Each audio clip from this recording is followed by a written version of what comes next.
शिव पुराण की कोटि रुद्र संहिता के 16वें अध्याय में तृतीय ज्योतिर्लिंग भगवान महाकाल के संबंध में सूत जी द्वारा जिस कथा को वर्णित किया गया है उसके अनुसार अवंती नगरी में एक वेद कर्मरत ब्राह्मण रहा करते थे।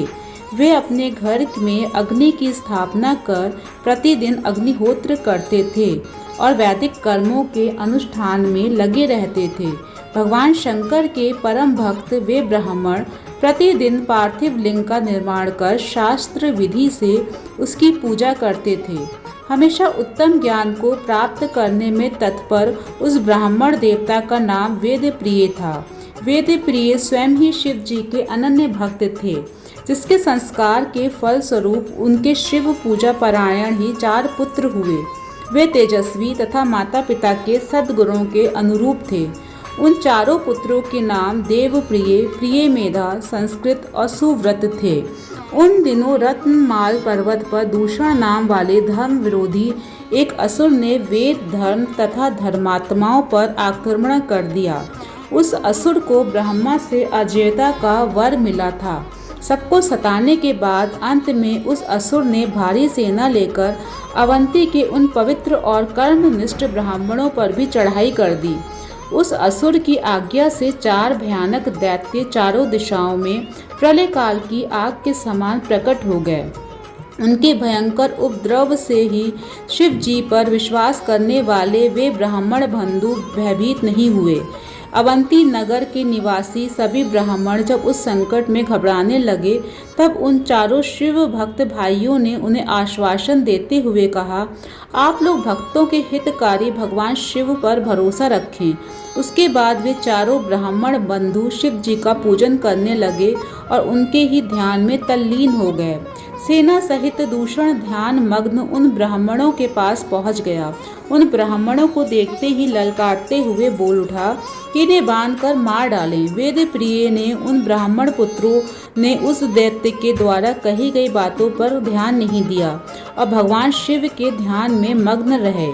जब उस दुष्ट दैत्य ने ये समझ लिया कि हमारे डांट डपट से कुछ भी परिणाम निकलने वाला नहीं है, तब उसने ब्राह्मणों को मार डालने का निश्चय किया। उसने ज्यों ही उन शिव भक्तों के प्राण लेते हुए शस्त्र उठाया, त्यों ही उसके द्वारा पूजित उस पार्थिव लिंग की जगह गंभीर अवाल के साथ एक गड्ढा प्रकट हो गया और तत्काल उस गड्ढे से विकट और भयंकर रूपधारी भगवान शिव प्रकट हो गए। दुष्टों का विनाश करने वाले तथा सज्जन पुरुषों के कल्याणकर्ता वे भगवान शिव ही महाकाल के रूप में इस पृथ्वी पर विख्यात हुए। उन्होंने दैत्यों से कहा, अरे दुष्टों, तुझ जैसे हत्यारों के लिए ही मैं महाकाल प्रकट हुआ हूँ। इस प्रकार धमकाते हुए महाकाल भगवान शिव ने अपने हुंकार मात्र से ही उस दैत्य को भस्म कर डाला। दूषण की कुछ सेना को भी उन्होंने मार गिराया और कुछ स्वयं ही भाग खड़ी हुई। इस प्रकार परमात्मा शिव ने दूषण नामक दैत्य का वध कर दिया। जिस प्रकार सूर्य के निकलते ही अंधकार छट जाता है, उसी प्रकार भगवान आशुतोष शिव को देखते ही सभी दैत्य सैनिक पलायन कर गए। देवताओं ने प्रसन्नता पूर्वक अपनी दंदुभियां बजाईं और आकाश से फूलों की वर्षा की। उन शिव भक्त ब्राह्मणों पर अति प्रसन्न भगवान शंकर ने उन्हें आश्वस्त करते हुए कहा कि मैं महाकाल महेश्वर तुम लोगों पर प्रसन्न हूँ, तुम लोग वर मांगो। महाकालेश्वर की वाणी सुनकर भक्ति भाव से पूर्ण उन ब्राह्मणों ने हाथ जोड़कर विनम्रता पूर्वक कहा, दुष्टों को दंड देने वाले महाकाल शंभु, आप हम सबको इस संसार सागर से मुक्त कर दें। हे भगवान शिव, आप आम जनता के कल्याण तथा उनकी रक्षा के लिए यहीं हमेशा के लिए विराजिए। प्रभु, आप अपने दर्शनार्थी मनुष्यों का सदा उद्धार करते रहें। भगवान शंकर ने उन ब्राह्मणों को सद्गति प्रदान की और अपने भक्तों की सुरक्षा के लिए उस गड्ढे में स्थित हो गए। उस गड्ढे के चारों ओर की लगभग 3-3 किलोमीटर भूमि लिंग रूपी भगवान शिव की स्थली बन गई।